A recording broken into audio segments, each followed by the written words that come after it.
Welcome to சமைக்கலாமா channel. இன்னைக்கு நம்ம ஒரு சிம்பிள் ரெசிபி செய்ய போகிறோம். அதாவது பன்னீர் சாண்ட்விச் செய்ய போகிறோம்.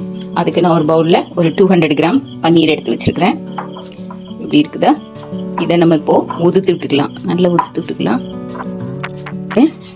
ஒரு வெங்காயம் கட் பண்ணி வச்சுருக்கிறேன், அதை சேர்த்துக்கலாம். ஒரு கேப்சிகம் கட் பண்ணி வச்சுருக்கிறேன், அதையும் சேர்த்துக்கலாம். கொஞ்சம் கொத்தமல்லி, அதையும் சேர்த்துக்கலாம். அப்புறம் ஒரு கேரட் சீவி துருவி வச்சுருக்கிறேன், அதையும் சேர்த்துக்கலாம். கார்ன் சேர்த்துக்கிறேன். ஒரு 1/2 டீஸ்பூன் சாட் மசாலா. ஏன்னா பன்னீரில் ஆல்ரெடி சால்ட் இருக்கும், அதனால சேர்க்கும் போது பார்த்து சேருங்க. கம்மியாக இருந்தால் கூட பரவாயில்ல, ஆனால் ஜாஸ்தி ஆகிடக்கூடாது, அதனால பார்த்து சேர்த்துக்கோங்க. இப்போ எல்லாத்தையும் நல்லா மிக்ஸ் பண்ணிடலாம். எல்லாத்தையும் நல்ல ஒரு பவுலில் மிக்ஸ் பண்ணி எடுத்துட்டோம்.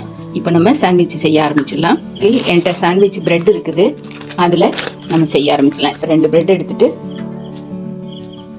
கொஞ்சம் டொமேட்டோ கேச்சப், இதில் ஒரு சீஸோட ஸ்லைஸ் எல்லாம் அந்த மிக்ஸ் இதில் ஸ்டஃப் பண்ணலாம்.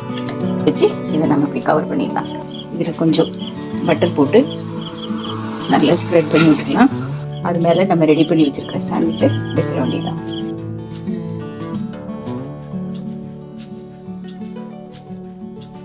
ரெடி ஆயிடுச்சு. நம்ம இப்போ எடுத்துடலாம். இதை சீஸியான பன்னீர் சாண்ட்விச் ரெடி.